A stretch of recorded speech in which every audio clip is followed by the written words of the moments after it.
I want to sincerely thank you for listening to this podcast at the mic. And I want to make sure that you're aware of a live special event taking place on Friday, November 11th from 2 p.m. to 5 p.m. Eastern. That's Veterans Day.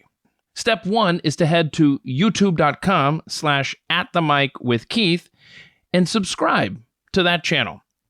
Be sure to click the bell for notifications, and every time we go live or something new is posted, you will be informed. So, what's the purpose of this live event? It's to raise money for our heroes, for our veterans. Beginning at 2 p.m. Eastern that day, we're going to raise money for the Mighty Oaks Foundation and for the One Tribe Foundation. Representatives from those two groups will be on hand, and we'll be talking to them and raising money for veterans. I hope you will join us on Friday, November 11th, 2 p.m. Eastern, youtube.com/atthemicwithkeith. And now, I want to welcome you to this week's edition of At the Mic. I'm your host, Keith Malinak. Legendary sportscaster Verne Lundquist is my guest this week on At the Mic. We take a trip down 6 decades of sports memories with this legendary voice, Verne Lundquist. He's my guest, coming up in just a moment. But first, let's talk about coffee. American Pride Roasters coffee and the Dolly Madison blend, available right now at aprcoffee.com. James and Dolly Madison were one of America's most memorable couples, and who introduced the two? None other than future disgraced Vice President Aaron Burr.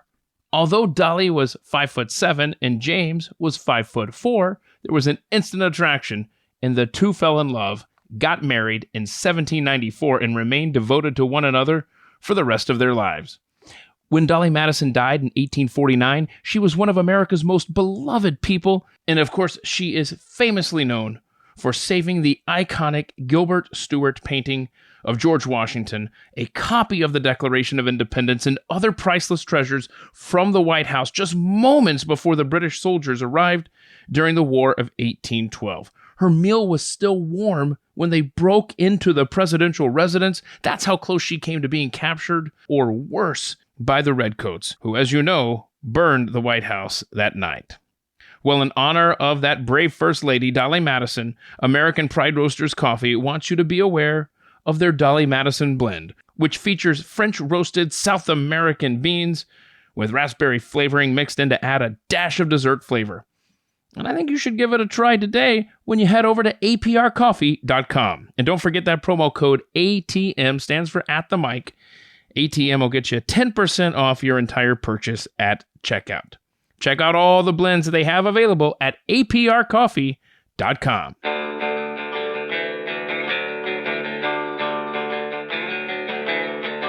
You're listening to At the Mic with Keith, an independent podcast production. Verne Lundquist is the legendary play-by-play voice you hear on so many of sports' memorable moments throughout the years. He's been in the business for over 6 decades, from the Masters to the NFL, NCAA tournament basketball, college football. I mean, this guy has seen it all, he's covered it all, and he shares all of these great moments with us today in a memorable conversation. What a treat it was to sit down with Verne Lundquist, this week's guest on At the Mic. The one and only, the legend, Verne Lundquist, who anybody who has spent 5 minutes watching sports or following sports over the years knows this man. They know his voice. He's earned a Lifetime Achievement Award for his work in sports broadcasting. I don't know where to begin. Mr. Verne Lundquist, thank you so much for making time. I really appreciate it, man. Keith, it's my pleasure and my privilege. I'm glad to do it. Thank you very much. You've been a part of ABC Sports, TNT, most memorably your work with CBS Sports, I think, at least for me. I recently read your book, Play by Play, which is what really lit the spark for me to reach out to you and try to make this conversation happen. And it's such an incredible book. If you have a sports fan in your life, here's your ultimate Christmas present right here. It's Play by Play, calling the wildest games in sports, from SEC football to college basketball, the Masters, and more. And my goodness, there is so much more. What a life, man. I tell you what. Yeah. I tell you what, let's go to the beginning. Let's go to your childhood. I love that your parents named your siblings David, Don, Tom, and Sharon, and then they named you Merton Yes, Lundquist. How did that happen, man? because my dad was a narcissist. And he passed that on to me, by the way. Oh, no. No, honest to gosh, he went by Merton, and they tagged me with Laverne. And I kept that all the way through school, junior college, high school, college. And when I graduated, I got a job in radio. I spent 1 year in theological school and realized 6 weeks in that I didn't have the commitment for that. But I got a job. This was in Rock Island, Illinois. And I've got 18 hours of credit. I vowed I was going to stay with it through 1 year. And but I landed a job to pay the bills, and I worked as a late night disc jockey at WOC and radio in Davenport, Iowa, right across the Mississippi. And a guy named Bob Gifford auditioned me for the job, and he said, "I like your work. I want to put you on the air 9 to midnight, but there's no way in God's green earth you're going on my radio station as Laverne." And I thought, well, this is my chance to get rid of this darn thing. There was a song very popular back when I was a kid. Well, not a little older than that, but called "A Boy Named Sue," sung by Johnny Cash. And I related to that because the guy got in fist fights and was teased. And so anyway, what we settled on is I dropped the LA off. And so it became Verne. This was in 1962. So almost 60 years exactly. Wow. And to this day, Keith, when our home phone rings and my wife will answer it, Nancy will, and she'll say, "It's for you from high school or college," because somebody will call and say, "Is Laverne home?" And I'm feeling the age now, but I graduated high school in 1958, and to this day, when we would go back for reunions, high school classmates would call me Laverne. And it was kind of a teasing thing because they were aware that I changed my name I never did legally. So to this day, whenever I sign a legal document, it's got to be Merton Laverne Lundquist Jr. Wow. And I wince every time. I should have gone to court, but I didn't because I knew it would be dishonoring my mother and dad. And I didn't have that in me. So understood. Yeah. And you mentioned your parents there. Your dad was a Lutheran pastor, right? Mm-hmm. Because you were born in Minnesota, and then you guys moved to Washington State because he got a calling there, if I'm not mistaken. Yes, that's correct. And I think that you, for the longest time, like you said, you even mentioned that you went to seminary briefly. I mean, that was going to be your path as well, right? But if I remember correctly from the book, you had an experience in Washington State at a radio station that really sparked in you, right? Yeah. Oh my gosh, you read it thoroughly. Yes, sir. Yeah, I did. We had a local radio station. Call letters were KRKO in Everett, Washington, and they would do church announcements on Friday afternoon at some point. It was an eclectic radio station, as most of them were in those days. And I was in, I think, the second or third grade, and Dad asked me if I wanted to go to the radio station while he dropped off the church announcements for the weekend. And I walked in, and I still remember it. I was 7 years old, I'm quite sure, and I was just mesmerized by this control room and these microphones and the potentiometers. We call them pots. Pots, yeah, you turn them. You turn them to adjust the sound, raise the volume or lower it. And I was fascinated by that. And I carried that with me forever and ever. And when I was in high school, I realized I wasn't an athlete. I've been around athletes all my life now, and I've asked many of the professional athletes, at what point in your life did you realize that you had a gift that very few others did? And for most of them, it was in junior high school. And but for me, I realized that I could talk about it, but I couldn't do it. And so I tried to find compensation in some other way, and that was to write about it. I wrote a sports column for actually junior high, high school, and college. And then I did a lot of public address announcing, especially when I'm high school and college. I did the PA at the football games and basketball games, and I landed a job as a weekend disc jockey, my first paying job, my senior year at college at KWED in Seguin, Texas. And I got paid what I thought was a lavish amount, $1.05 an hour. Nice. And I worked Saturday and Sunday, and I put the station on the air in the morning, took us off the air at night, cut off the transmitter. I had some fantasy of combining radio television with the church.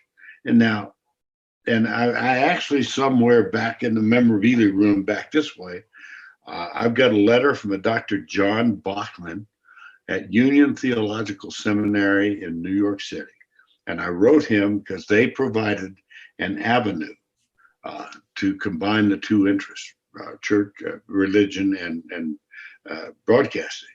And he wrote me back and he said, I think your best path would be to go to seminary, become an ordained pastor, and then see how it would work out. Mm-hmm. So on his recommendation, that's why I went to theological school. Okay. But it took me 6 weeks, and I thought, no, this is not for me. So I landed. The first big break I got was I applied for a summer replacement disc jockey job at KTBC in Austin. I was an FM disc jockey, summers only, playing soft music at night on the FM station. And I lived at home with my mother and dad, and I had decided then that it was not my future to go back to theological school. And so the sports job opened up at KTBC. This was a station owned by President and Mrs. Johnson. And I audaciously went to the program director and said, could I audition for it? And he said, well, you're going back to school. I said, no, I'm not so sure. And so August 1st, I auditioned for it. The sports opening, the guy who had the job, I'd grown up watching, and he took a job in Houston. A wonderful guy named Dan Love. And the program director, ironically named Richard Cactus Pryor. And he was a humorous guy. God, he was funny. He said, I'm not ready to put you on Monday through Friday, but how about you do weekends? And we'll have you do a disc jockey show on AM radio from 5 to 9. So that was the start. And I was there 3 years. My aspirations were a little larger than staying in Austin for the rest of my life. Yeah. And I want to can I put a bookmark right there for a moment, Vern? Sure. I want to pick that back up in Austin. But I think you and the family moved there when you were about 12 years old, if I'm not mistaken, because I recall you mentioned in the book about the radio playhouse that you were a part of. Yes. One of the things we ask about in this podcast at the mic is, some of your most embarrassing moments. And I know somewhere back there on the wall, in addition to what you just talked about, there's something, I think, from the radio playhouse, if I'm not mistaken, that was given to you when you were real young, right? I'm looking at it. I love it. See, I knew. Let me see. I don't know. Okay, cool. No, that's cool. Okay. How great. I'm pointing at it. It's the very top. Okay. The very top. Yeah. And it's 1954. How cool is that? And you were the youngest, right? That was a part of it. Yes, I was. Right. But something happened. I was in the 8th grade, Keith. And we had, as most junior high schools do, we had a sequence in the fall. You had to take 6 weeks of 3 different courses. And mine were typing, home economics, and speech. And we were in the speech section of it. And my teacher said, you know, you're not afraid of standing up in front of a crowd of a group of students, your fellow students. There's a spot open at Radio House on the University of Texas. There was not a television department at that time. They called in and asked if I could recommend someone to go over there on Tuesday nights. And they do tape recorded plays as laboratory projects for their radio majors. And I went over that Tuesday night. My dad took me over, dropped me off, and I was there for 2 hours. And I played the part of a 10-year-old Indian kid. And these were the days when they created their own sound effects. And I can remember they had a long, it looked like some kind of a game tray, and it was filled with sand. And they upside down, they cut coconuts in half, and the sound technician would clop the coconuts, and that was the horse's hooves. And it was just amazing. Yeah. And I was mesmerized by it. And they invited me back. And so I did that for 1 year, 54, 55. Then they called again after the summer was complete, back in school. I was in the 9th grade now. And they called and said, we'd like you to come back. And I went over there, and they asked me to read Child's part. And I went, well, okay, I'll do that. I'd had a voice change. Your voice has changed. Yeah. They said, thank you very much. Good luck in your next endeavor. Oh. Yeah. Yeah. So I did it for just 1 year. But they called me when they did their annual awards banquet. And I was that little certificate was signed in the spring of 1955. And I'm a rat packer, and I save everything. Yeah. And when we were putting all this stuff up, that kind of encapsulates a 60-year career. That is so great. I found that, honey, we got to frame this. And so we did. That is so cool, man. That's great. Now, I know that you're a big fan of music. I know that you serve on the board of directors for the Strings Music Festival, right? In Steamboat Springs, Colorado, which, by the way, I just say, you're good. I have recently spent quite a bit of time in Colorado. I have explored all over it. It is just such a lovely, lovely state that you've chosen to reside in. But going back to your love of music, I know you were in a band called the Flat Tops. So my gosh, you got to tell us. You got to tell us about the Flat Tops, man. Okay. I love the way it's. I don't know if you're going to state it the same way here, but I absolutely love the way it's written in the book as to why the Flat Tops were no more. Well, I'll share this. As a matter of fact, let me name drop a little bit. Okay, all right. And because I told this story at a group dinner last night. We have a group of 15 men who share one thing in common. They're all members of Augusta National. Okay. And these 15, led by Billy Payne, who was the former chairman. Hey, he brought the Olympics to my hometown. Yeah, he Atlanta, did. Georgia. He ran the Olympics in Atlanta. Well, Billy brought these 14 other guys together, and they bought a property about 10 miles south of town. It's called Windwalker. Okay. And Bill Griffin is the guy that I'm very good friends with. Bill brought 4 couples with him, and when Nancy and I were invited out there last night, and it was a great night. Among those who were present was Lynn Swann, the Hall of Fame player for Pittsburgh Steelers. Anyway, they were talking about stories of things that I've done, and we were seniors in high school at Stephen F. Austin High School in Austin, Texas. And 4 of us decided, we were all members of the student choir, high school choir. And the 4 of us decided, well, let's try and form a group. And so we were a doo-wop group. We were popular enough in Austin and little surrounding towns that we actually had an agent, a disc jockey at KTBC, ironically, named Bill Coy. And we got booked into Friday Night Sock Hops and all that kind of stuff. Well, one of the guys could sing, and the 3 others of us were background. Doo-wah, doo-wah, all that stuff from the 50s and 60s. And we were reasonably popular in town. There was another group at a rival high school that was better than we were, and they actually got in the Dick Clark Bandstand show. Oh, wow. And they had a top 10 hit. Uh, you would never have heard it, I'm sure, but it was called "You Cheated, You Lied, You Said That You Loved Me," and they rode that to the Dick Clark, and then we were crushed because we couldn't find a niche like that. So anyway, we'd play the Friday night things.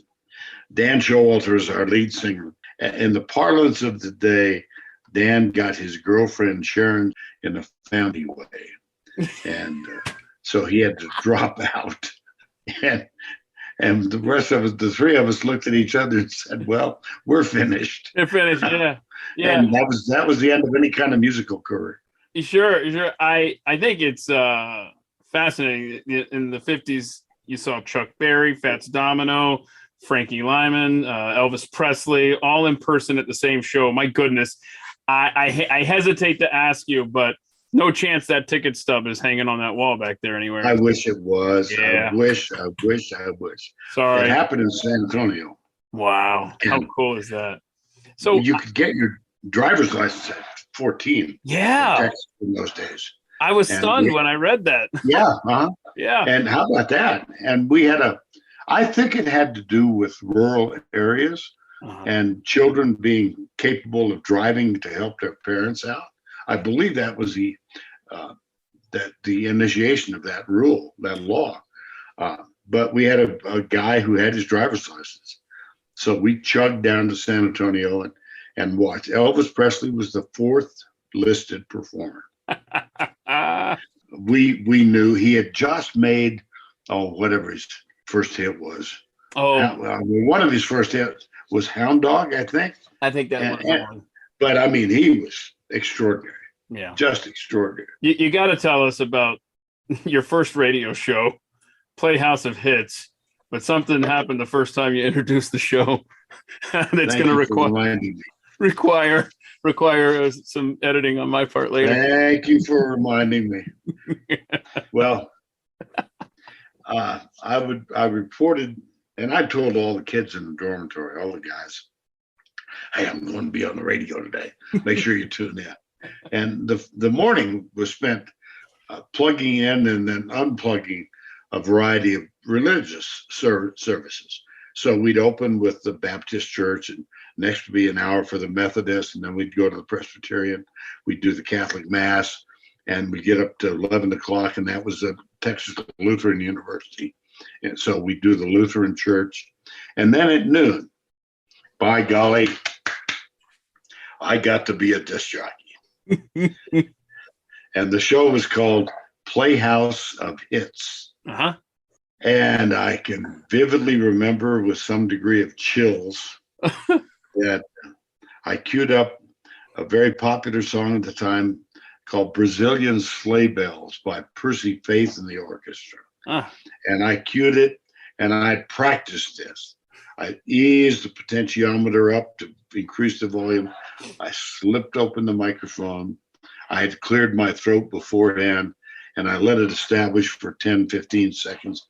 I smoothed it down and said, "I'm Verne Lundquist. Welcome from now till 6 to the Playhouse of Shits." Man, I'm glad this is a podcast. Yeah. This is exactly. Okay. The chill started at my toes and went up to my waist. I mean, man. Okay, so our experiences were very similar the first time we cracked the mic, you and I.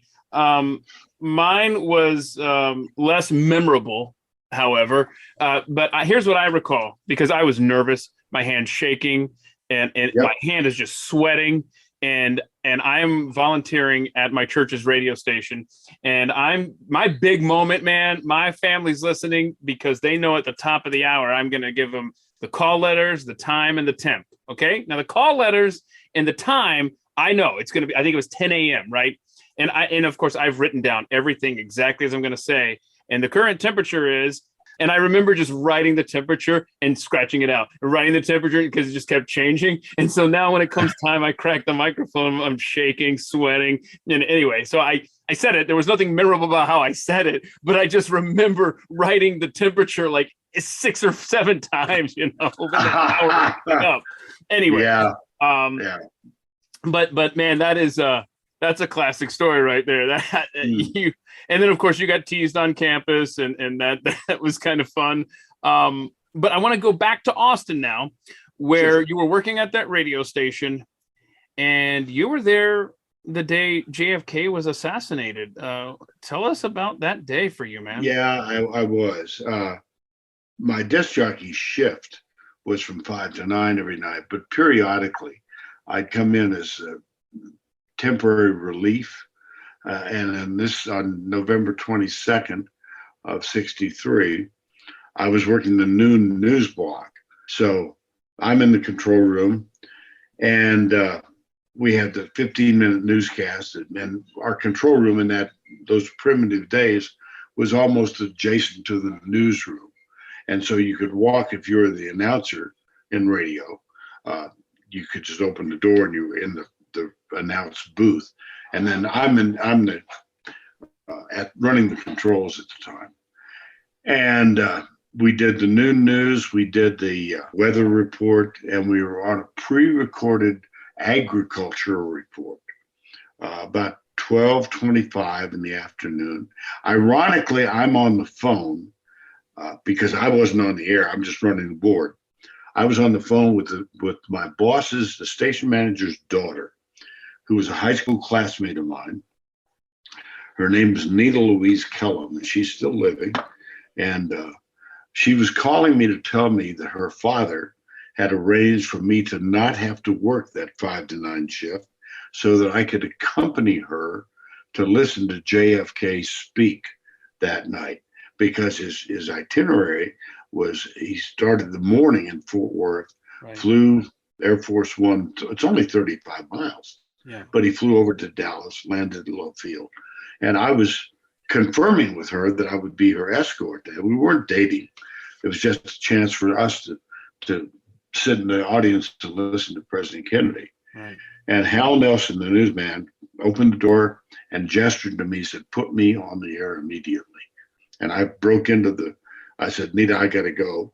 Hung up the phone and opened the mic for Hal. And then he said, "Bulletin, UPI, United Press International, President has been shot." And he filled with wire copy as long as he could. And then we had a television monitor in the control room, and we were a CBS affiliate. And I looked up, and Walter Cronkite was on the air. And so we were told, that he was coming on to switch our audio so that Cronkite's television appearance could be broadcast over the radio station, which we did. And I loved the guy. And like millions of Americans and those around the world, and then that night, we were all pressed into service, everybody. And I went back to the newsroom because we gave over the whole afternoon. And Cronkite was on the air through the funeral, I know, nonstop. And I was told that CBS was going to send in a correspondent from Washington to do background on President Johnson's background. His name was David Shoemaker. Dan Rather was covering the White House for CBS News. And he was with the Kennedy entourage in Dallas. But this correspondent, David Shoemaker, flew in. I picked him up at the airport and flew him, David, and audio guy and a photographer. And we drove 60 miles to Johnson City. And I was their driver. And he had a list of names of Johnson's friends. So we spent from 8 o'clock until 2:30 in the morning, 3 o'clock. And we went to a variety of different homes. And David did background on what is President Johnson like. Mm-hmm. And they were going to use this as filler material. No one knew how long CBS News would be on the air. So we did those interviews. It was filmed, not videotape. And I drove David to the Austin airport. He flew from Austin, Dallas, and then back to Washington. They processed all the film, got it to New York, and then I don't know what they used, I'm not sure, but there was a lot of time to fill. And so that was my memory. Now, let me tell you about the night before the Kennedy assassination. There was an extremely popular group at the time called Peter, Paul, and Mary, and a folk group, just marvelous. And Mary Travers was the female member of that group. And they were doing a performance in Austin the night before the assassination. And she had recently been married. Her husband, Barry, was a photographer, and he was not with the group when they appeared. I went there, and I had a backstage pass because being a local disc jockey. And the guy named Mac Hudson, who was a competitive disc jockey, said, "We're all going to dinner after. Would you like to be her escort?" So I was a dinner partner of the Mary Travers the night, and heard her talk. They had just, in August of that year, they had appeared on the steps of the Lincoln Memorial and performed for a crowd of 200,000 people when Martin Luther King did his "I Have a Dream" speech. So that whole weekend is just seared into my brain. I bet it is. It's amazing. Okay, so when you're in Austin, you of course covered the Texas Longhorns during your time there, and people are going to have to read the book to hear about your memorable experiences with Coach Darrell Royal. That's some great stuff in there. Great stories from your time as the radio voice of the Dallas Cowboys, a post you held from 1967 to 1984. There's some great stuff there, but I have to ask you, and I'm sorry to do this, I apologize in advance, but briefly talk to us about Bowling for Dollars, please. Oh, come on. You're killing me. If nothing else, Verne, if nothing else, okay? You don't need to spend a lot of time talking about this because I know that it's probably not something you want to talk about, but you have to at least tell us about the wardrobes they forced you into, okay? You know, it's funny, Keith. It's almost as if I was able to use last night as preparation for this conversation. Oh, great. Because the members of Augusta who were present at this dinner were led by a dear friend of mine named Bill Griffin, and he knew the bowling story. Oh no, sorry. And he kicked me under the table and he said, "Tell him the Bowling for Dollars story." The show aired for a half an hour for 2 years, and I still don't know exactly why. Because it was ragingly popular in Dallas. Yeah. I was called into the manager's office, and they said, "We've been granted a franchise for this game show called Bowling for Dollars, and you're going to be our host." And I said, "No, I'm not." No, I don't think so. No. And he said, "Who signed your paycheck?" Oh, no. And I said, "You have a valid point. What? And he said, "Okay, we knew you were going to say no," because I was 2 years into the Cowboy radio play-by-play job, and I was pretty self-impressed. And they said, "We knew that you were going to say so here's a phone number." And this is a phone number for Mr. Chick Hearn, who is the voice of the Los Angeles Lakers, but he also hosts this show on KTLA, the independent station in Los Angeles. He is expecting your call. So I scrunched up and dialed Chick Hearn, whom I did not know. And he was very gracious. He took the call. I said, "Tell me a little bit about this bowling show." He said, "It's a half an hour. We tape 6 of them every Monday, and we crank them out like sausage. And then we can take every fifth week off and get a little pause." And I said, "Well," he gave me the format. You interview the guest. It was tacky, really. You interview the guest for a minute and a half. They're allowed to introduce friends and family who are there in the bowling center with you. Then they can say hello to anybody at home. And then the gimmick that made the show work is they had a big barrel, and the the contestant would reach in and grab a postcard on which was written somebody's name and contact. And that person who was selected would share everything that the contestant won. That's a great idea to keep people watching, man. Yeah, it is. It's a great hook. I said, Chick, how does it do in the ratings? He said, oh, my God almighty. We kill Huntley Brinkley. And he said, Walter Cronkite, doesn't matter. He might as well not be in the air in LA. They ran it opposite both. And he said, whatever ABC throws. And I said, well, I get a little uppity. And I said, but you're the voice of the Los Angeles Lakers, Chick. I just was named 2 years into being the voice of the Dallas Cowboys. How about your dignity? And he said, son, listen to me and listen to me well. Do the show, take the money, build a pool in your backyard, and move on with your life. So I said, well, I swallowed hard and I said, okay, I agreed to do the show. And at the end of the first year, 74, I get a call from ABC. We were an ABC affiliate in Dallas, and I was doing some little work for ABC at the time, but they called and said, the Thanksgiving assignments are in, and you're going to be doing your first national telecast, Texas at Texas A&M. Well, for a kid who grew up in Texas, essentially, I knew Coach Royal. I knew Emery Bellard, the head coach at A&M. It was number 5 against number 2 in College Station. And I went down with my best friend, who was my spotter. He passed away about 10 years ago. And his name was Joe Cash. So we do the game, and it went very well. Frank Broyles, head coach at Arkansas at the time, and the athletic director was my partner. And Joe and I are in the car driving back to Dallas-Fort Worth for a late Thanksgiving dinner on Friday night. His wife and my then wife, my former wife, had prepared a meal for us. So he's driving. I'm still got my yellow mustard coat on. And we pull into a gas station in Fairfield, Texas.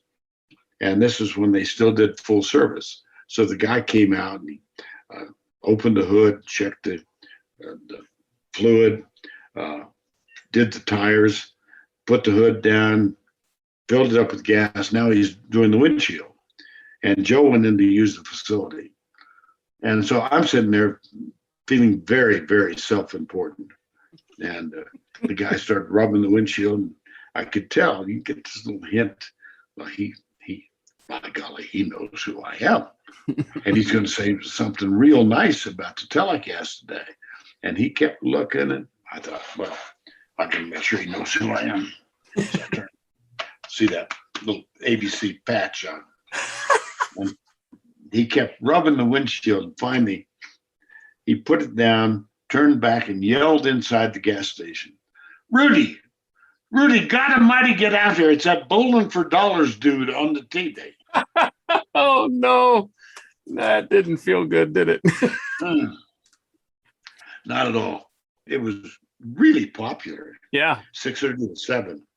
And we did what Chick Hearn and the show had accomplished in Los Angeles. We killed whatever was opposite us. But I don't understand why. But at the end of the 2 years, they pulled the plug to my everlasting relief. I bet. Yeah, because you write in the book about all of the butterfly collars and the fashion of the era. We don't have to spend any more time on this. But I want to move into your sports memories. Because you do an incredible job in the book of describing the situation there in Green Bay for the Ice Bowl, Cowboys and Packers, just brutal conditions. I think it was 13 below zero. I just wonder if, and I encourage people to read the book play by play because it takes you right there. What's one thing that you think about when you think back to the Ice Bowl? What's the first thing that jumps out in your mind from that moment? Well, times were so simple in the late 60s. And I was in my first year with the Cowboy Network. I was doing pregame, postgame, and halftime shows. And I'd flown up on the charter with the Dallas Cowboys and probably 6 members of the written media. They allowed me to bring a camera with me. I was doing radio, but in my role as a sports director for Channel 8 in Dallas, I was allowed to bring Jack Murray, a photographer. And I had worked with the SID with the Packers, Chuck Lane, to arrange an interview with Coach Lombardi after the Dallas media met with him. And he met with them privately, just the 6 writers and columnists on Friday afternoon. So we started the meeting probably at 1 o'clock, and Jack had set up down on the field at Lambeau. So he was waiting, and the writers' session ended, and I looked at Coach Lombardi, and he knew I was there, and he knew we were going to do this. And I said, Coach, I'm ready to go down and do the interview now. We'll take the elevator down and walk in the field. He said, I'm not going to do it. And I said, sir, we'd agreed to this. And he looked at me and he said, I don't do television unless I'm in a coat and tie. And I said, if it will make you feel more comfortable, I'd take this coat off and this tie off right now. It was about 35 degrees. It wasn't terribly uncomfortable. And he said, no, and he walked out of the room. And I looked at Chuck and I said, you got to help me here, because I'm here on the premise that we're going to have something on Channel 8 on Saturday night. Yeah. And so Chuck said, give me 2 minutes. And soon enough, Lombardi came back in a very gruff voice. He said, okay, let's get this over. And we got in the elevator, quiet ride down. And he walked out in the field, and he agreed. And he was very gracious during the conversation that was being filmed. But the topic of discussion was the expenditure of $25,000 that had been made in the summer to put electric grid underneath Lambeau Field, the purpose of which was to ensure that it would never, ever freeze. Then we wake up call, I'll never forget the wake up call, Northland Hotel, 7:30 Saturday morning. It was sunny outside. Mr. Lundquist, welcome to Green Bay. It's sunny and minus 13 degrees below zero. Oh. And it got worse. It got worse. The Cowboys always used to travel, they probably still do, in 3 buses. First bus, senior players, veteran players. Second bus, younger players, rookies and first-year guys. Third bus, media. And I'm on the media bus with Jack and the writers and a guy named Frank Luxa. In those days, he had carried an old portable typewriter, and he had it in the case, and he was big, heavy coat on. I remember him getting off the bus and taking a step, and he hit ice. And Frank and his typewriter went tumbling down into a ditch. And to help him get out was arduous. But anyway, we watched the game. And of course, it started at 13 below zero. And the chill factor was off the charts. And by the time the game ended, it was 20 below zero with a 15-mile-an-hour wind. So it was, I was doing pre, post, and halftime, right? And Bill Mercer was the play-by-play guy, and Blackie Sherrod, who was a great, great columnist for the Dallas Times-Herald, was the color guy. So I had nothing to do in the second half, and other than watch the game. So I wandered into the CBS television booth, and they knew me, and I was welcome to go in there. And I watched Frank Gifford, who was doing the game with Pat Summerall and Ray Scott. They split announcers. And I watched Frank take a cup of coffee and turned it upside down. And the coffee was frozen in the cup. And several guys on the Cowboys got frostbite. I know George Andre, the defensive tackle, did, defensive end rather. Bob Lilly had a touch of it. And do you think they would play that game today in the NFL? I don't. Well, you know what now, Keith? They did play a game with Dan Fouts in San Diego at Cincinnati that I'm told was even colder. Yeah, wind chill in that one. Yeah, uh-huh. But I mean, that was the early 80s. So, yeah. But I wonder today if they would just make it, I don't know what they do. I honestly have no idea what they would do. Yeah, it would be interesting to see. Yeah. The book that everyone needs to check out, Play by Play, it has so many of these great stories in sports history that you were right in the middle of. And by the way, people have to check out the book, if nothing else, for these interesting hotel conversations with people like Keith Jackson and how that relates to the 1980 Olympics and the Miracle on Ice. Oh, yeah. They need to find out about the what was it? Was it the Soup Nose Club or something? Oh my God! I'm just saying, you gotta check out the. Yeah. You know. Oh yeah. But the Soup Nose. I've won it twice, by the way. Yeah. Congratulations. I really, I'm not proud of those days. I'm proud of those days. Okay, so here's a story that I want to leave the setup here. Brent Musburger had upset Pat Summerall, and I find it just a hilarious story. Could you please tell us how Pat Summerall got back at Brent Musburger? Was it the Masters or was it was a Masters tournament, right? It was the okay. Masters, yeah. This is hysterical. Could you please share the Brent Musburger getting I'd be glad to. having his comeuppance? I don't think Brent is happy that I shared this story, Oh. but I saw it happen. Brent had the clout back then to have himself assigned to Augusta. Uh-huh. He went to management. He said, "I'm the lead guy," and at the time he had usurped. He kicked Gary Bender out of the college game. So for a while, Brent was he would do college games on Saturday and fly privately back to New York, and host the NFL Today with Phyllis and Irv Cross and Jimmy the Greek, and we got to calling that charter the Big Dog Air because Brent was the big dog. So he knew zilch about the game of golf, zilch. But he got himself assigned to host Butler cabin ceremonies and come on the air and be the welcoming guest. And then he would throw it to Summerall, and Summerall chafed. They did not care for each other. I'm being very kind and very polite. And so comes a Wednesday night, and we used to do, if you're not familiar with it, it's a gambling game called a Calcutta. And guys are gathered, and we had an MC or interlocutor or whatever you want to call him, who ran the Calcutta.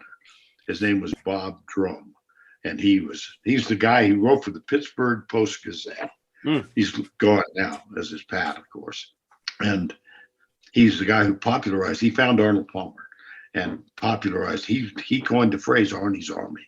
So, and Bob had this big, beat, raspy, deep voice. So they knew that Brent didn't know anything about the sport. And so Pat and Ben Wright, who was his Sancho Panza and Don Quixote, they knew Brent liked to gamble. So did Pat, so did Ben. I would go just for the entertainment value. Mm-hmm. Not that I'm Simon Pure, but I just have never found the attraction in losing money. And so they would artificially inflate the value of a golfer in hopes that they could get Brent. Well, if Pat and Ben are betting on this guy, I better get in the action. And he had the money to do it. So they went on, and Brent would bite every time. And the guy in particular was Raymond Floyd, who was past his prime. Raymond, of course, had won the Masters, but this was years before. So they got Raymond up to $7,600, I'm sorry. And Brent said, "I'm going to 77. And going once, twice, three times, Brent, you just want Raymond Floyd. Okay. So Raymond shoots 77 in the first round. Oh, boy. And on the all key, which means everybody associated with the telecast can hear him. That's it. In that unmistakable style of his, "Mr. Musburger, It's by calculation that you have just expended $100 for each of the 77 strokes that Mr. Raymond Floyd took in the first round. Brent was kind of humiliated. Yeah. I've got one more, Keith. One more Calcutta story. Okay. I told this last night at dinner. Real quick, I just want to say, and from my estimation, I won't ask you to choose a side here. From my estimation, Brent Musburger absolutely deserved that fate with Raymond Floyd at the Masters, just based on how he treated his coworkers in the business. But anyhow, the other Calcutta. One more, and I'll be glad to share. Jack Nicklaus is on the first tee at Augusta. And Brent had the clout to go with a cameraman. He approached Jack. He was going to film Jack for a CBS late night show. Film him teeing off for number one. And Jack suffered a back spasm and dropped to the ground and had to be helped into the cabin, went into the locker room, and Brent asked for and was given access, which is verboten. It's off limits. But Brent had the clout again to ask an Augusta National member, may I go in and talk to Jack? Yes, you may. So he went up to Jack, and now this was being piped into the clubhouse. So, and the locker room. Other guys heard him because he was in there. And he asked Jack how he felt. And Jack said, I'll be fine. It happens. It's happened to me before, but give me a couple of hours and I'll be back in my feet. And Brent said, well, are you going to ask for a new tee time?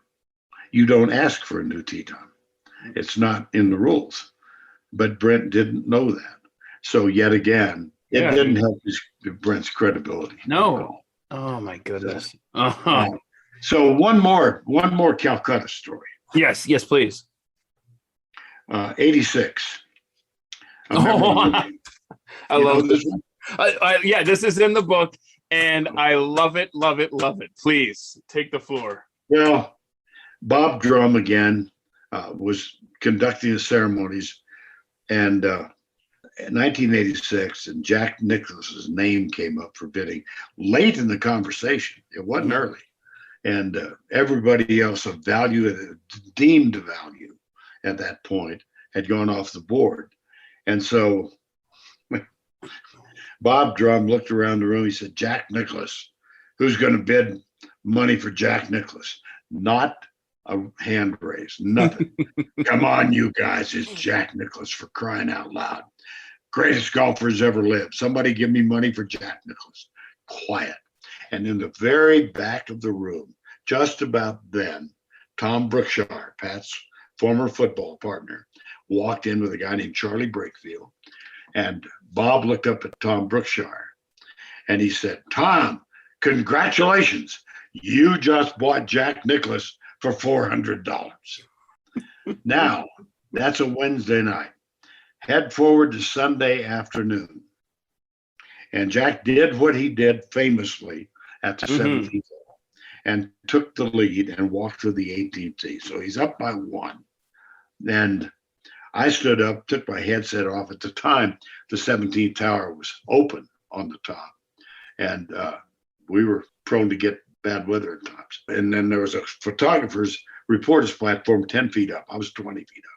And I stood up, headsets off, and I looked over and there was Tom Brookshire looking up. And I said, Tommy, wasn't that the greatest thing you ever saw? He said, I got him in the Calcutta. $17,000. Wow. Very nice. Yes, it was. That is great. Hey, let's talk about the Jack Nicklaus 1986 Masters. 46 years old. He wins it. And of course, your legendary call on the 16th. Yes, sir. I have to ask you, and I hesitate to ask you because I do not know the answer, and I'm terrified of the answer, but any chance we're going to get to see you at the 16th come April? Yeah, you will. Yes. Yeah. Yes, sir. I am so, you have no idea how that makes me happy. Yeah. I've got an unwritten agreement with CBS management, my boss, Sean McManus. I've done 38. Yeah. And next spring will be 39. Uh-huh. And Sean and I have agreed that 40 is a nice round number. And so, given good health, which I assume I will have, Yeah.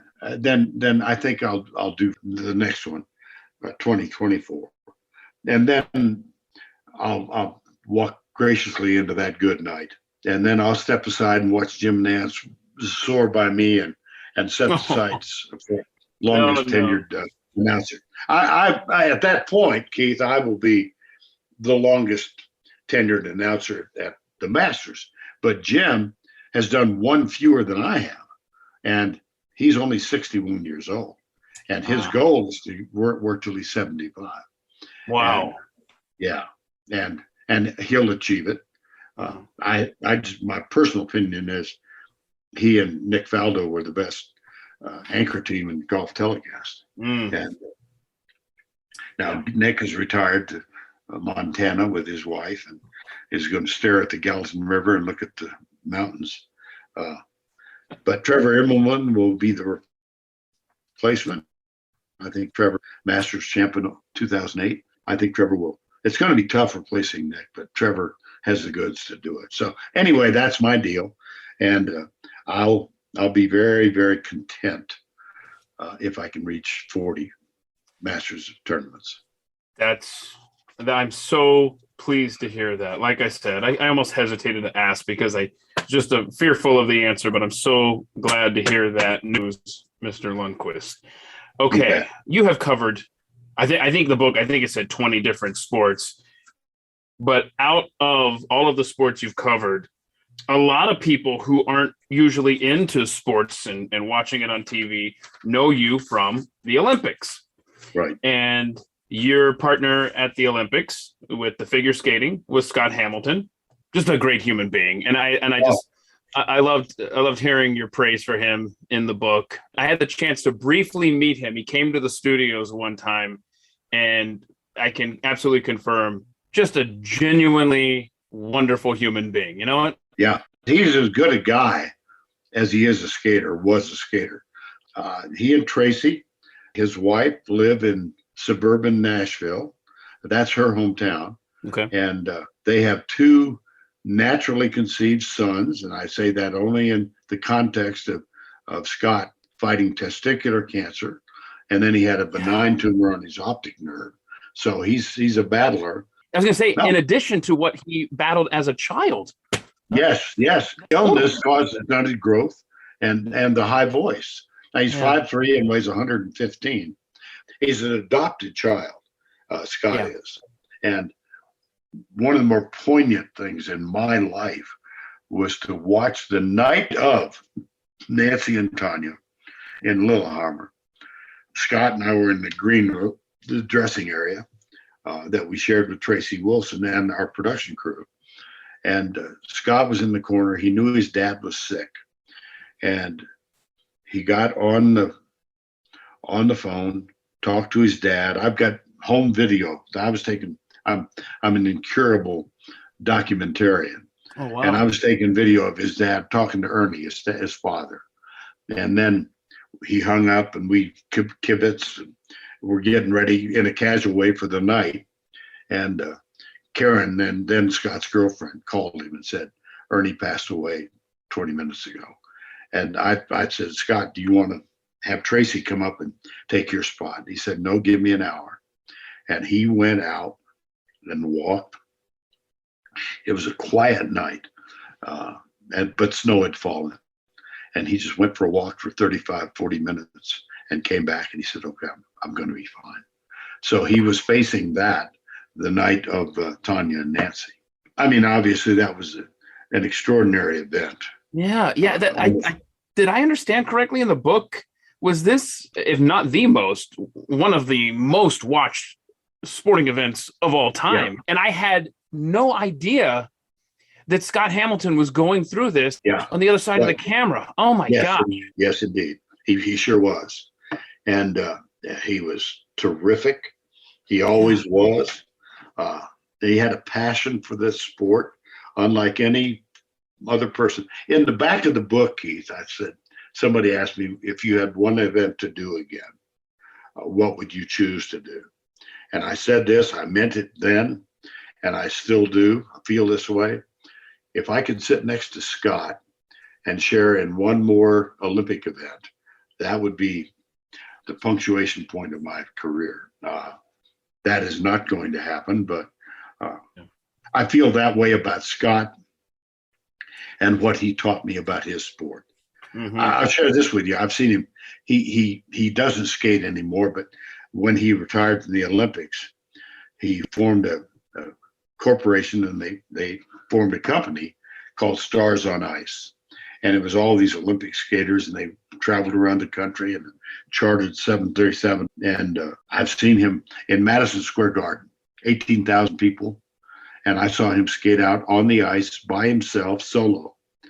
And I've never seen charisma as exhibited by Mr. Scott Hamilton.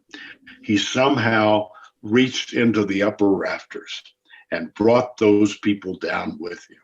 And I mean, I remember I had worked with Terry Bradshaw, and I thought I was aware of popularity in the States. I'd worked with Sugar Ray Leonard, who had worldwide recognition, but I'd never traveled with him.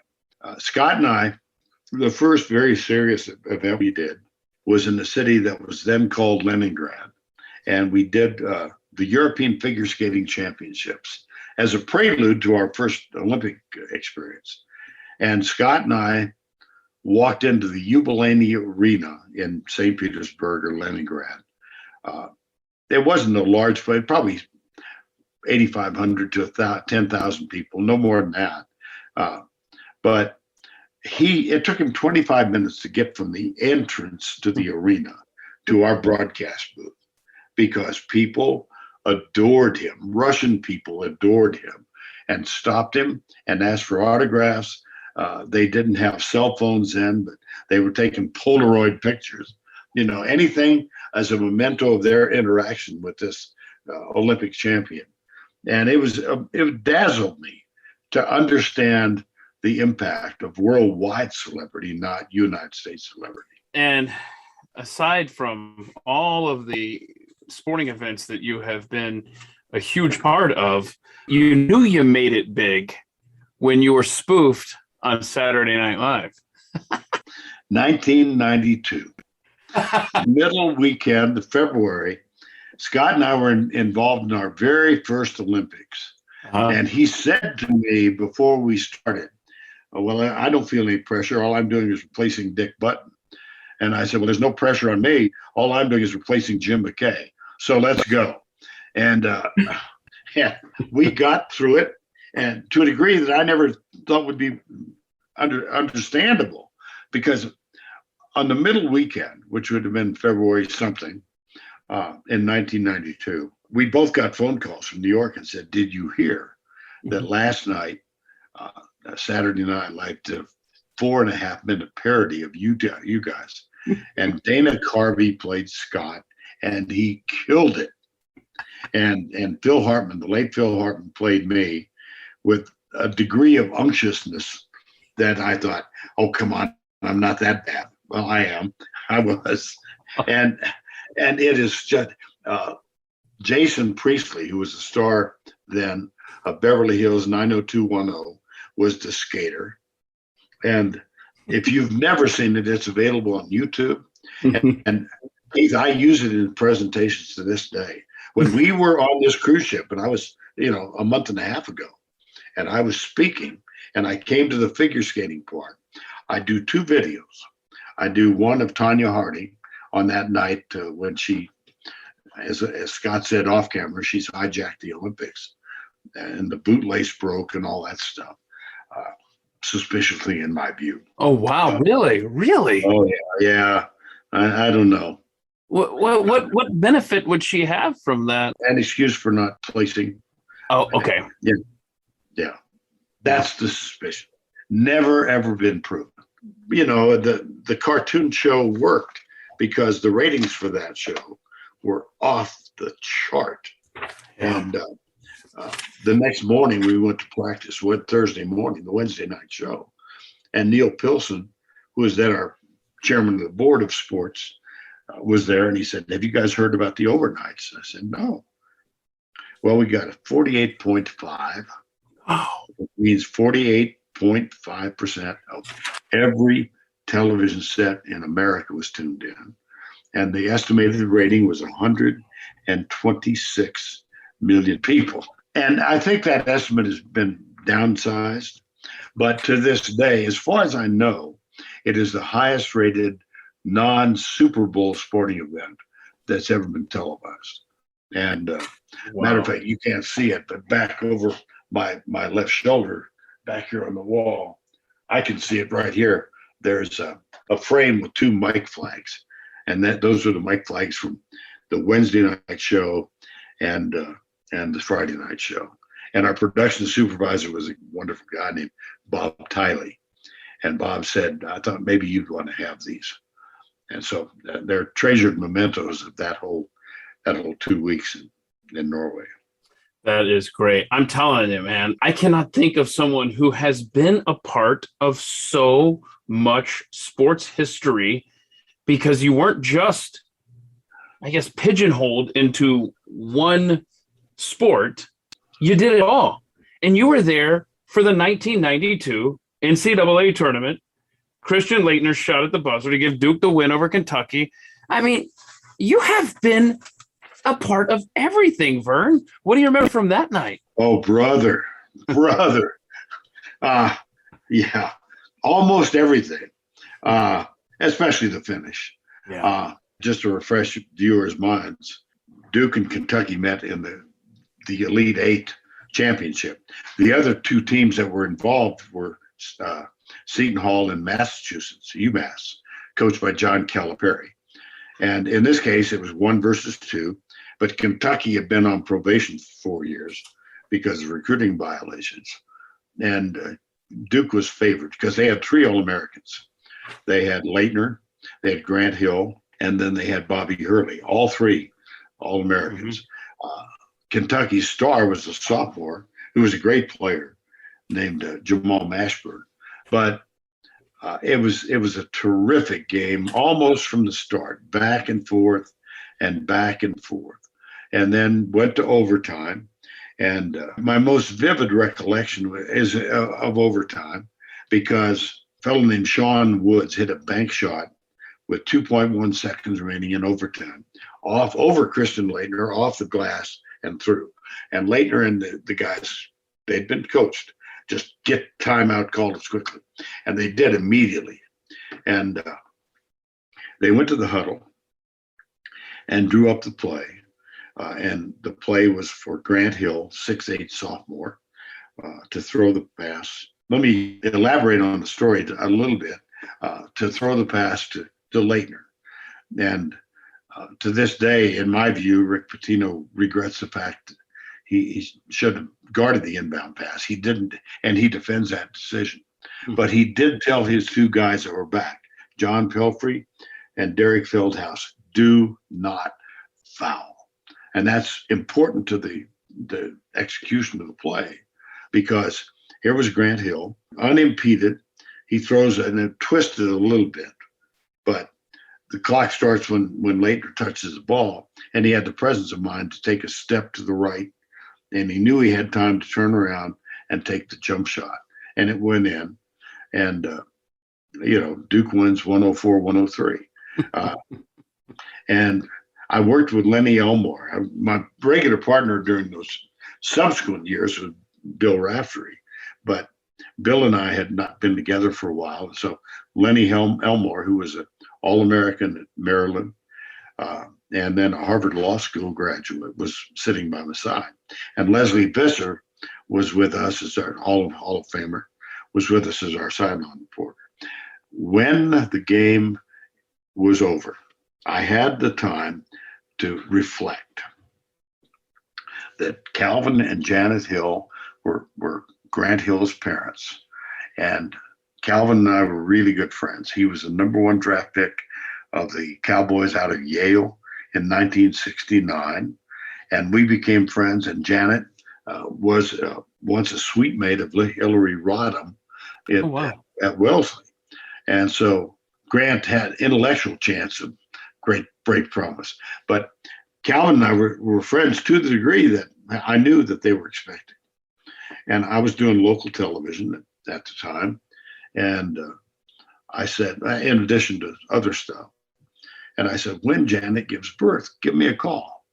I'd like to announce his birth, the child's birth. And so he called me on a Friday, October 5th, in 1972. And he said, 9:30 this morning, Janet gave birth to Grant Henry Hill. Now, that Sunday, they're playing the Pittsburgh Steelers in Texas Stadium. And with a minute and a half to go in the game, Dallas trailing 13-10, Roger Staubach pitched out to Calvin Hill. He sweeps right, throws a 50-yard halfback pass to a wide receiver out of Florida State named Ron Sellers. Tumbling catch, Cowboys win 17-13. And I looked, and here was this kid that I had whose birth I had announced on television. Now he's a 6'8" sophomore, and he throws in my view, the basketball equivalent of a 50-yard pass. It was 70 feet, and Leitner made the shot historically. And I looked over at the bench, and there were Grant and Janet sitting right behind the Duke bench. And so I was able to tell that story before we left the air. That is and so cool. One other thing, Keith, about Mike Krzyzewski, and I so respect this. Kaywood Ledford was a legendary, brilliant play-by-play voice of Kentucky and had been for 39 years. And he had announced before the season began that whenever Kentucky lost, or if they did not lose and won the national title, that would be his last game. So now Kentucky loses. And Mike Krzyzewski came off the bench and got involved in all the celebratory antics in the middle of the court. And instead of going to the Duke radio broadcast, anchored by a guy named Bob Harris, he turned around, circled back, and went live on the postgame show with Kaywood Ledford, so that he, Mike Krzyzewski, could thank Kaywood Ledford for his contributions to the sport of college basketball. Just a class act. And Bob Ryan was a wonderful columnist for the Boston Globe. And after the game, 10 minutes after the game, we're still sitting there trying to absorb what we had seen. We knew it was historic. And Bob Ryan drifted over. He had covered the 1974 Maryland, North Carolina State game that went to overtime. Maryland had a brilliant guard named David Thompson. And that was widely regarded as the greatest game ever played. And Bob Ryan stopped in front of our desk and said, Lenny, I've got a question. Was this game more significant than that game? And Lenny gave it 10 seconds and looked up and he said, I think this one was more important because this was to get to the Final Four. And it gave context for me to understand. And I still, many people still think it's the greatest college game ever played. Now, if Gordon Hayward from Butler had hit that in the playoffs against Duke, by the way, in the national championship game, he flung one up from 50 feet that would have won the game, and he climbed off. If that had gone in, I think we'd be talking about, who do you think is second? Well, that Duke Kentucky game was pretty good. And I think those of us associated with the broadcast, the producer was Craig Silver, who now does our lead. He's lead producer on the SEC coverage. Yep. The director is Mike Arnold, who is now the lead NFL director. So those two guys have done very well for themselves. And what we have in common, I think most memorably, is that one night, March 28th in Philadelphia. Yeah. Okay.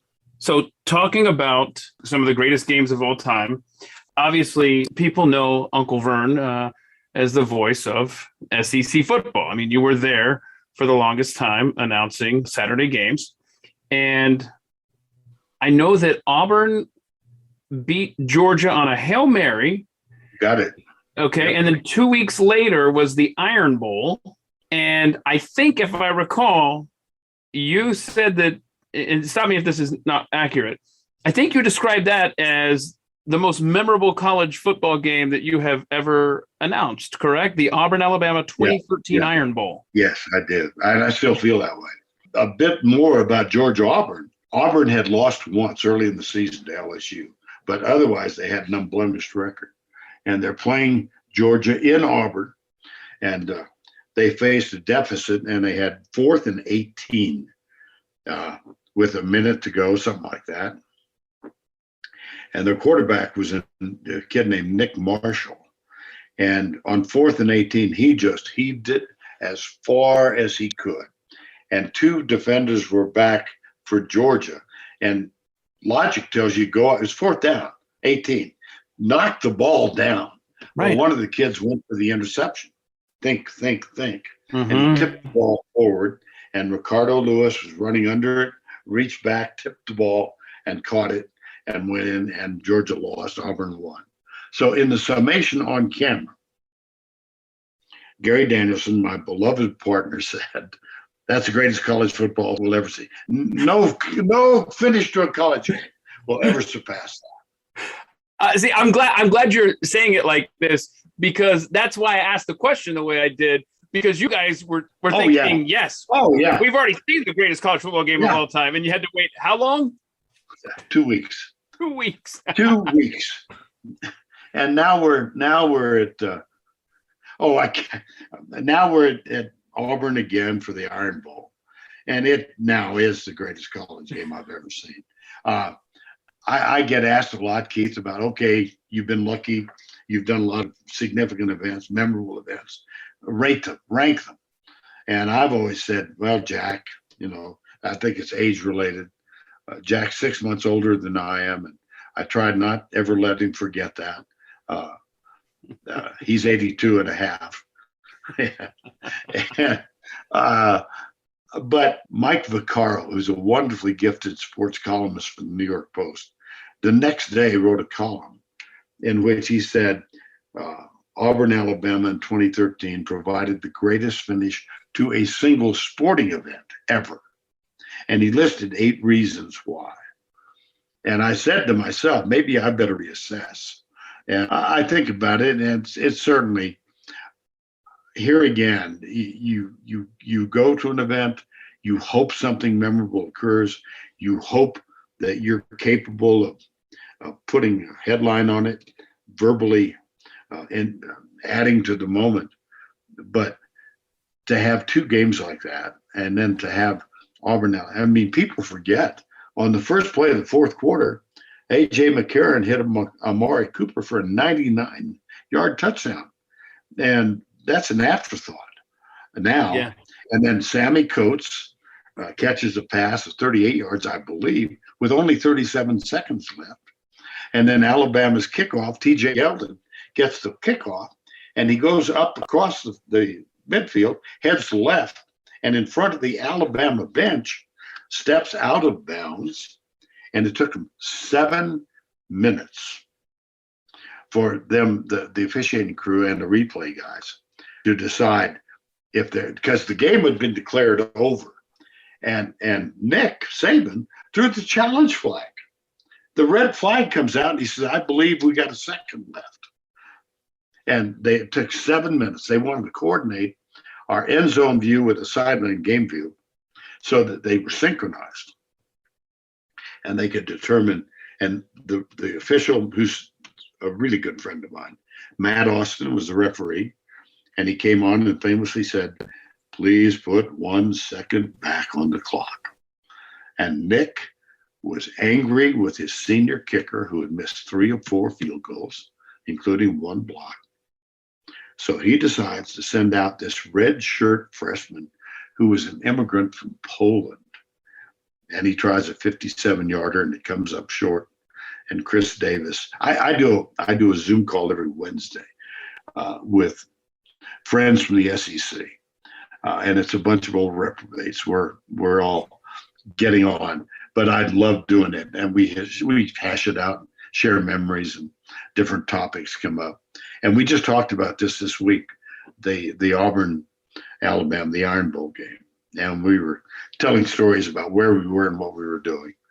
And I don't think it's been surpassed. I mean, for that kick to be returned 109 yards, and I've shared, maybe I've shared this, but I hope I've learned from Ray Scott, one of my role models, minimalism. Don't shut up, just lay out, and don't overtalk it.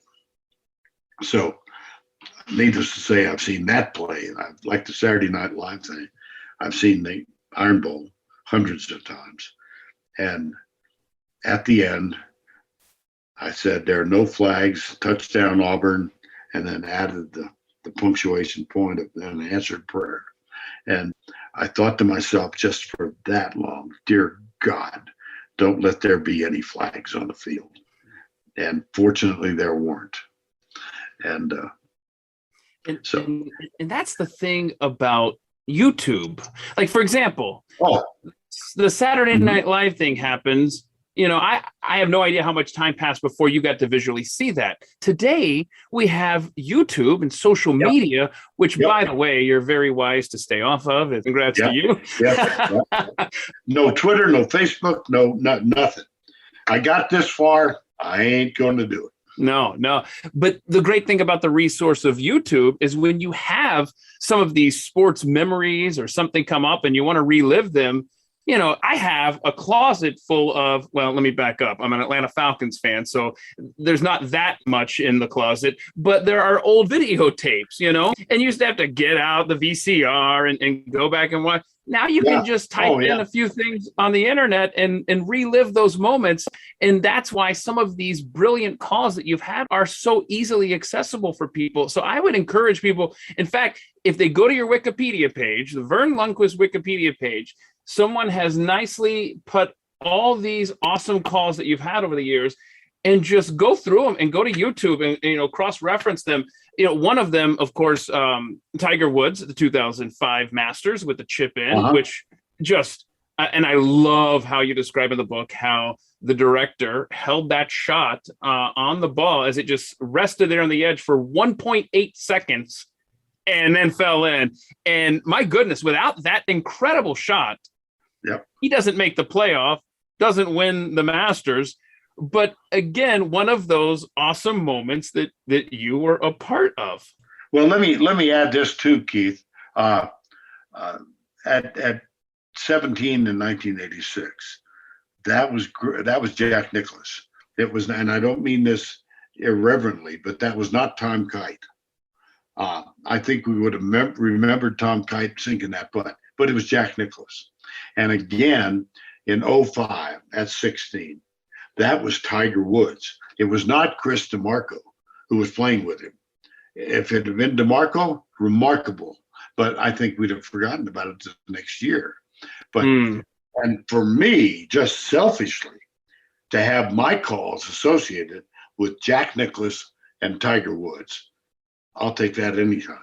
And I love how your nephews are basically, you know, over the two signed pictures there in the office. Yeah, when I told them when Nancy and I passed that one will get one photograph, and they're both signed. I'm not an autograph collector, but in this case, I mean, it was Jack Nicklaus and it was Tiger Woods. So I've got both of them here in the office. My nephews, who are in their early 50s now, but they're both small college All-American golfers. They were. And they dominate amateur golf in their hometown of Austin. They're really gifted. So Nancy and I said, when we're gone, one of you gets Tiger and one of you gets Jack. And so then Tiger fell off the face of the earth in terms of public acceptance, I think. And so after that happened, in the midst of it, really, my younger nephew, Dean, said, Uncle Verne, has my brother called you about either one of those photos? And I said, no, you guys, you're the first one to call. He said, good. I want Nicklaus. And so he's going to get Jack. Okay. And Keith will get Tiger. So you just mentioned Nancy, your lovely wife. Yep. And I've got to say, the way you describe how you were able to land her when you were out. Right. I mean, this is Vern. I'm telling you, man, I'm listening to that and I'm thinking, I mean, this is mad respect for Verne Lundquist and his game, man. How you moved in on her, you know? I mean, that was so good. I don't know how much of that story you want to tell here. That's so funny because we are hosting a group of 10 this weekend, beginning at lunch today, who bid on spending a weekend with Nancy and me in Steamboat Springs. Okay. And they're the main couple who put it together, a wonderful couple from Houston, Philip and Susan Dunn. And we just had lunch with them at noon downtown. And they asked, I wish Nancy was here to tell you her version, because she's got, but I will give you a synopsis. And it's not even the Cliff Notes. This is what happened. Okay. I was recently divorced in 1979, and Nancy and I were I was single. I was on the air in Dallas. So there's this phenomenon of local television that somehow this magic works, and you go into people's homes, and there's an assumption because they know who you are, you would know who they are. And I have had it happen to me over the years. So anyway, I'm suddenly single. I'm trolling. There's no other word for it.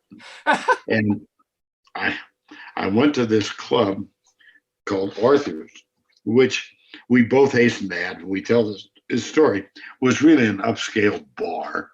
It was associated to a restaurant, very, very nice restaurant called Arthur's. And it was 11 o'clock at night.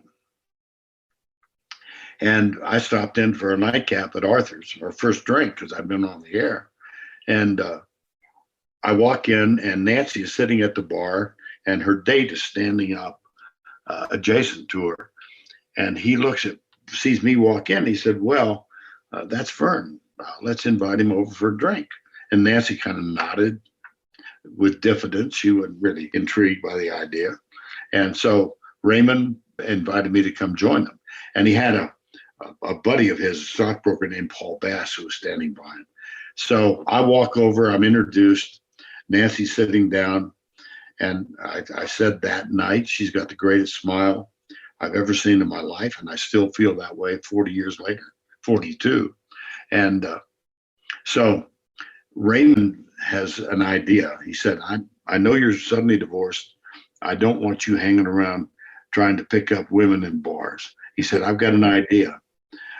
Can you take some time between the shows on Thursday night, between 6 and 10? I said, oh, yeah, really, it's a rehash, and I've just got to update the scores. So he said, good, I've got a school teacher in mind, and I would like for you to come up and to have a date with her. And he looked down at Nancy and said, what are you doing Thursday night? She said, nothing. And he said, well, good. Would you go out with me, and we'll double date?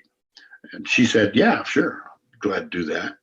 So now I keep looking at her, and I think, good gosh almighty, she's gorgeous. Yeah. And Raymond finally, nature called, and he excused himself. I knew I had about 5 minutes. So I disingenuously said, would you like to dance? And we get out on the dance floor. And I said, Nancy, how long have you been dating Raymond? She said, it's a blind date arranged by my doctor. We never just met this night. And with Cobra-like thoughts in my head, I said, I got to strike quickly. Yeah. And I said, well, forget about what he's talking about Thursday night. And what are you doing Saturday night? And she said, I think I'm doing whatever you're doing. Oh, I love it. And so that was a Tuesday night. We had our first date on Saturday night. And we did, honest to God, we fell in love that first night. It was magic. And here we are, both of us, Keith, had been married twice before. And so we had a couple in the toilet. And we were cautious. So we went to marital counseling to make sure of our commitment to each other. And it was beneficial beyond all my ability to describe. But we waited 2 years. And the sidebar to this whole story is that my father was a Lutheran minister. Mm-hmm. And he had married me the first time and the second time. Now, after a 2-year period, we decide, well, we're committed to each other. Let's do this. So I went to my dad and I said, Nancy and I have decided to get married. Would you do the ceremony? And he looked at me with this mischievous grin on his face. And he said, okay, but this is the last damn time. Awesome. Well, we listened to him. Yeah. We listened to him. Great. And we just celebrated our 40th at Augusta in April. How And great. we're, Man. like anybody's marriage or relationship, they're highs and lows. It's kind of a roller coaster, but for the most part, they've been all highs for us. So That is here wonderful. we are. I'm so happy for you. Yeah, me too. I learned, I learned from your book that you gave the induction speech at the Pro Football Hall of Fame for Terry Bradshaw, which I thought was very cool. I love how you and he used to be broadcast partners. And I hope that you will please take a moment to tell us about your guys' favorite NFL football player, Willie Anderson. Oh my gosh. Yeah. This you is bet. hysterical. It's unbelievable. It is unreal. And I'll try and tell this story as I do in speeches. By the way, Terry and I been back in touch recently. I did have the honor and privilege of introducing him to the Hall of Fame, presenting him in '89. And this group that's here visiting us came as a result of a fundraiser that I host every year for Texas Lutheran University. It's called Front Row. And over the years, we've had, because of what I've done for a living and the people I've met, we've had some outstanding characters. Charles Barkley, Archie Manning, David Faherty, I go on and on and on. Roger Staubach, Troy Aikman. Anyway, Terry was our guest last March, and he just killed it. He was so funny. And we had not been in touch for a long time. But when we were working together, our first year was in 1984. And I'd gone to CBS to do college football. And then I got a call and they said, Terry is retiring from the Steelers. We're going to put you two together and you're going to start as the number 18 on the hierarchy. Because he'd never done television.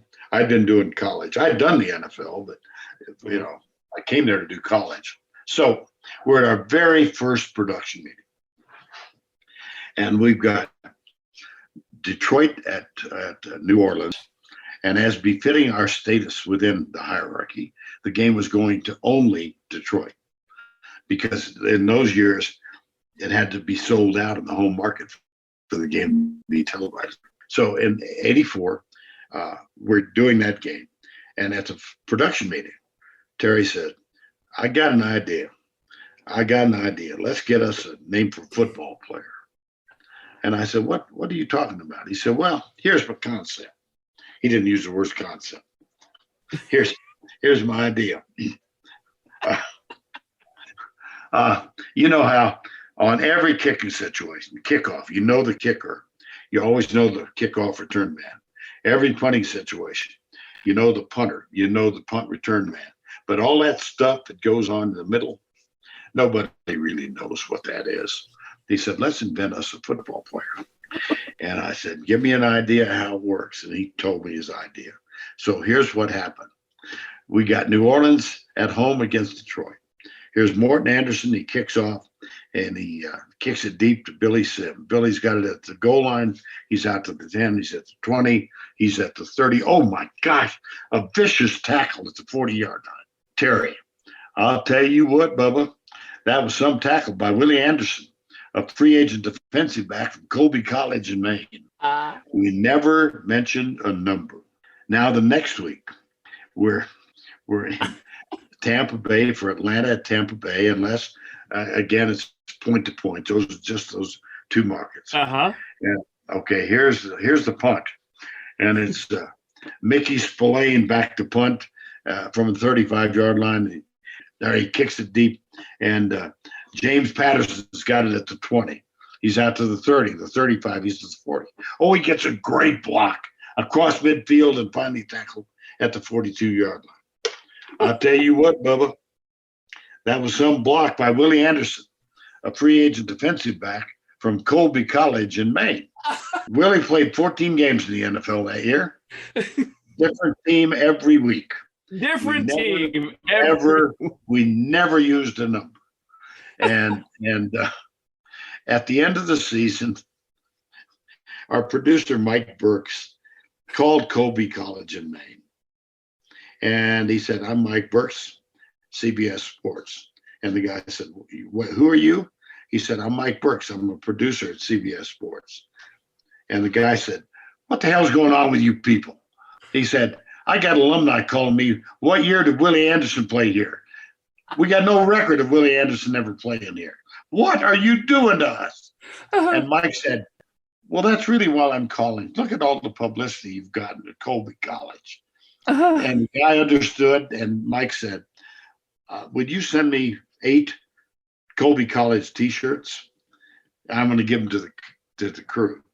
And so honest to God, up in Nancy's office upstairs on her wall is a picture of 8 of us with Terry in the middle, Nancy in the picture, and we're all wearing Colby College. Man. And that was in 84. And so here we are 38 years later, and I've still got the T-shirt. I can't wear it anymore, but we still have it. I love that story so much. And man, I remember as a kid watching the Fog Bowl that you did on December 31st, 1988 between the Eagles and the Bears. That was, to watch that on TV, I was equal parts frustrated and knowing that I was also watching history, Yeah. That was such a ridiculous game. Even more so, I didn't realize this until I read in your book, Play by Play, that the fog was just right there over the stadium only. Yep. On the 20th anniversary, which would have been 2009, ESPN did a 5 or 6 minute feature on that game. Both Terry and I were featured in the piece. And David Michaels, who was a producer of that one, is also Al Michaels' little brother, younger brother. Oh, wow. And we're all part of the memory. And what I most remember is with 2 minutes and 20 seconds to go in the first half, we looked down to our south at Soldier Field. There was a private airfield that jutted out into Lake Michigan. And we saw this cloud bank move in over, but we thought it was a fire of some sort. I mean, we really did. Now this thing comes in and settles and stayed there for the remainder of the game. And Jim Tunney was the referee. And Terry and I were upstairs. Musburger, by the way, was our pregame host. And Brent was in the end zone. But NFL rules at that time did not allow sideline reporters. So we could not go down. And Terry has told me, in retrospect, he wishes that he had gone down and just ignored the rules so he could see what was going on down below, because we couldn't see anything. And Tony Jim in this remembrance said, I knew the announcers were having trouble locating the ball. And so I got on the PA and I announced down the distance. The amazing thing in retrospect is that Randall Cunningham threw for 400 yards in that game. Yep. Wow. Now we find and Chicago won. There was Buddy Ryan coming back against Mike Ditka. Right. Oh, they hated each other, and there was no love lost between either team either. And well, Ryan induced that in his players, just that kind of guy. And now we go to the airport out at O'Hare, and the minute we got out of downtown Chicago, it was sunlight. It was extraordinary. But that thing sat there for however long, 3 or 4 hours. I'm just looking up, Googling the final score, 20-12. You're telling me Randall Cunningham, he said over 400 yards passing and they only scored 12 points? Unbelievable. Yeah. Unbelievable. Yeah. I have to ask, does Verne Lundquist play fantasy football? No, I don't. Okay.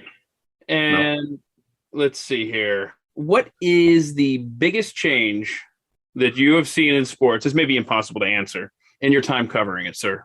Social media, I think. The impact of social media is so extreme.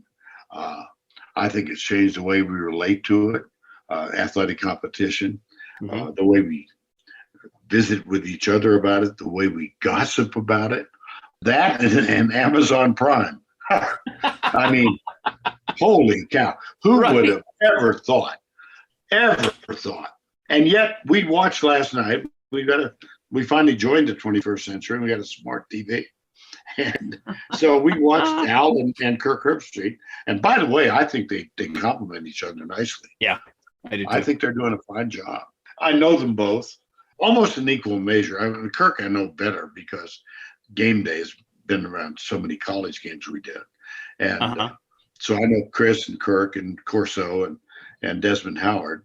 I know Al because we were, at one point, Keith, in 1974, when I got my first college football assignment at ABC, September 74, the number one announcer was Keith Jackson. Number 2 was Chris Schenkel. Number 3 was Al Michaels. And I was number 4. And that's a pretty good group of folks to be in whose company you're allowed to stay. Absolutely. You mentioned the streaming being so different.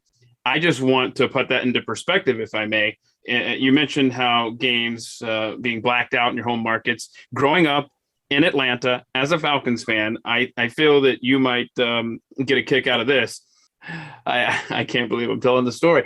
I had a little black and white TV, and I would run an extension cord up to the highest point of my yard, put it on top of a ladder because I was attempting to get the Falcons game out of Chattanooga, Tennessee. And to think where we have come from a little TV with an antenna pointed north out of Atlanta to streaming through the magic of the internet, it's fascinating. It's unbelievable how technology has changed the way we communicate. Yeah. So I have one last question for you. I just have to know, because you have to know, how many people adore you from the movie Happy Gilmore. And you talk about this in the book, and how many people come up to you and quote you from the movie. I hope that you realize how much we just love that you are in that movie, Verne. Keith, it is the gift that keeps on giving. It really, really, really does. Because we filmed the movie in 1996.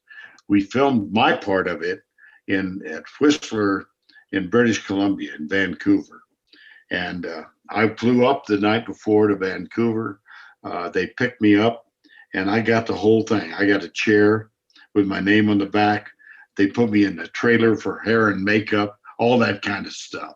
And we filmed all of the scenes that I was in, and I'm all over the last half of the movie. And I actually met Adam Sandler. I'm keep going back to this wall over here, but I'm looking at right over here, and there's a picture of Dennis Dugan, who was the PGA commissioner and directed the movie. Wow. Myself, a guy named Jack Garaputo, who was the silent character sitting next to me. Okay. He was Adam Sandler's roommate at New York University Film School. There's Adam Sandler and the guy who played the caddy with the beard. And we took that picture after the scenes were done. And when I say it keeps on giving, it's connected me across 2 generations. It really has. And it's on cable television all the time now. And I'll give you one small example. Quite a few years ago, I'm doing a television game, North Carolina at Arizona. And I was working with Billy Packer. And Roy Williams was the coach at North Carolina, Lute Olson at Arizona. And Roy had a rule. You were not allowed to sit down at courtside when you watched. You could watch practice, but you had to sit up. And when he disciplined his kids, he sometimes used language not acceptable in family circumstances. And so he didn't want us to overhear that. Well, we could hear it anyway, but what the heck? So we were sitting upstairs, and the practice ended, and they're going through their post-practice exercise programs, and they're all laying on the floor stretching and stretching with rubber ropes and all that kind of stuff. And this tall, lanky red shirt comes loping up towards where Billy and me and our producer, Bob Dinkus, were sitting. And he said, Mr. Lundquist, the team would like you to come down and talk to him. And I said, you mean Billy Packer? No, they've asked for you. And I said, really? He said, yeah, please follow me down. So I get up out of the seat, walk down the aisle, get on the floor, and I'm standing right in front of Tyler Hansborough, their 6'10" All-American center. And he's down on the floor looking up at me. And I said, what can I do for you guys? He said, give us the line from Happy Gilmore. And I knew exactly what he wanted. Yeah, you did. So I put my hand imaginarily over a microphone, turned my head and said, who the hell is Happy Gilmore? And the whole darn team started laughing. I bet. Yeah. And I get residuals from that once every quarter. Yeah. Last one we got was $37.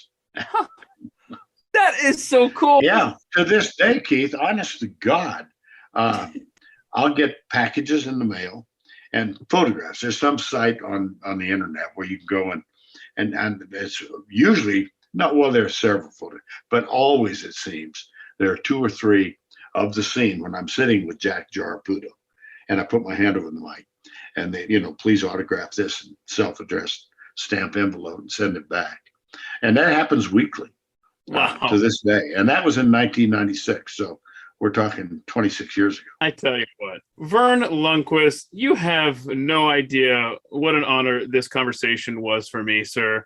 I am so grateful for your time. I cannot thank you enough. Thank you for walking us down memory lane and just being a part of this show today.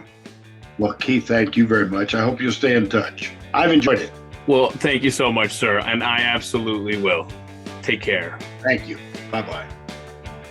It was truly a pleasure, such a treat to get to know legendary sportscaster Verne Lundquist. My goodness, he has been a part of so many historical moments throughout sports history, and I appreciate you sitting down for that conversation as well.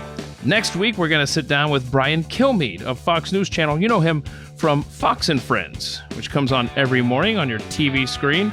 We have a good conversation lined up for you next week here on At the Mic. Now, until then, if you feel that we've earned it, I hope you'll take a moment to rate and review this podcast. Please do give it 5 stars over at Apple iTunes or Spotify. Feel free to send us a note through the website atthemicshow.com. And don't forget the YouTube channel. It's youtube.com/atthemic with Keith.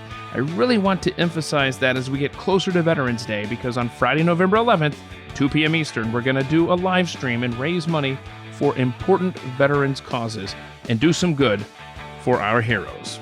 So you subscribing over there would be greatly appreciated. Also, please take a moment to share just one episode of this podcast with someone in your world as we look to grow this audience. And we can only do that with your help. So thank you so much. Send them this one, the Verne Lundquist episode. There is something for everyone in this conversation. So thank you for spreading the word.